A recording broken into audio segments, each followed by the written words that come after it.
नमस्कार मित्रांनो, MP home प्लांटेशनमध्ये तुमचे सर्वांचे स्वागत आहे. तुम्ही जे आता समोर बघताय याला कोथिंबीर असे म्हणतात. आता ही काय सांगायची गरज नाही, कारण की कोथिंबीर हे आपल्या डे टू डे लाईफमध्ये खूप जास्त प्रमाणात वापरली जाणारी भाजी आहे. ही जेवणामध्ये चव पण वाढवते आणि आपल्याला खूप याचे उपयोग पण आहेत. पण मी जशी कोथिंबीर लावली आहे सेंद्रिय, लावायची असेल तर हा व्हिडिओ शेवटपर्यंत पहा. कोथिंबीर ही बियापासून उगवली जाणारी भाजी आहे. कोथिंबीर उगवण्यासाठी तुम्हाला उत्तम दर्जाची बियाणे घेणे खूप महत्त्वाचे आहेत. तुम्हाला हे बियाणे तुमच्या त्याही बियाण्यांच्या दुकानात भेटून जातील. बियाणे घेतल्यानंतर बियाणांना क्रश करून पाण्यामध्ये 24 तासासाठी भिजवून ठेवणे महत्त्वाचे आहे. कारण की भिजवल्यानंतर त्यातील केमिकल वगैरे किंवा बिया जर्मिनेट होण्यासाठी खूप चांगली मदत होते. त्यासाठी आपण 18x9 इंचाची ग्रोईंग बॅग घेतलेली आहे. तुम्ही 24x6 किंवा 18x6ची पण ग्रोईंग बॅग घेऊ शकता. आता याच्यामध्ये आपण माती तयार केलेली आहे. याच्यामध्ये कोकोपीट, शेणखत आणि गांडूळ खताचा वापर करून आपण ही माती तयार करून घेतलेली आहे. उत्तम दर्जाची माती तयार करून घेणे खूप महत्त्वाचे आहे. माती जर उत्तम प्रतीची असेल तर बियाणे पण लवकरात लवकर जर्मिनेट होतील आणि आपल्याला रिझल्ट पण चांगला भेटेल. आणि हे फेकून घ्यायचे आहेत, जेणेकरून आपल्या ग्रोईंग बॅगच्या प्रत्येक कोपऱ्यामध्ये ते पडतील.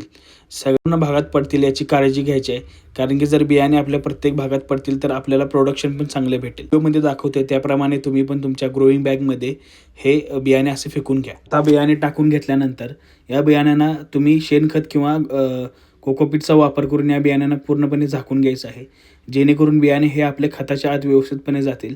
आणि खत हे टाकण्यामागील अजून एक हेतू म्हणजे आपण पाणी देत असताना आपले बियाणे पण इकडून तिकडे डिस्टर्ब होणार नाहीत आणि आपल्याला बियांच्या जर्मिनेशनसाठी पण खूप चांगलं हेल्प करतं.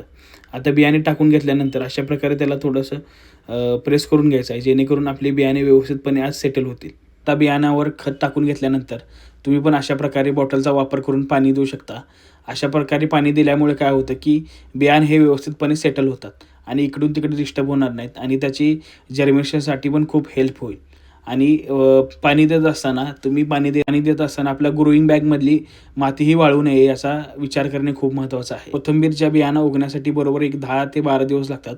तुम्ही बघू शकता आपल्या बियाण्यांना उगून आता एक 10 दिवस झालेले आहेत. किती चांगल्या प्रकारे हे बियाणे उगलेले आहेत. आता हळूहळू करत त्यांची बियाण्यांची ग्रोथ होणे खूप महत्त्वाचे आहे. यावेळी तुम्ही पाण्याचे नियंत्रण ठेवणे खूप महत्त्वाचे आहे.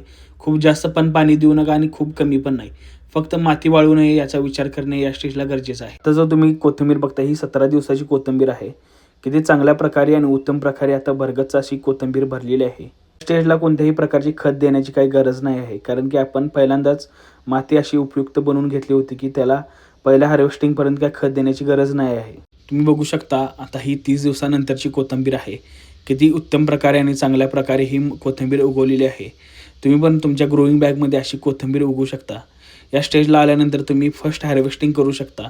आपण आपल्या चॅनलवर याचा हार्वेस्टिंग व्हिडिओ पण टाकणार आहोत आणि यातून आपण 2-3 वेळा तर हार्वेस्टिंग करायचेच आहे. आणि असेच नवनवीन व्हिडिओ बघण्यासाठी आपल्या चॅनलला लाईक करा, शेअर करा आणि सबस्क्राईब करा.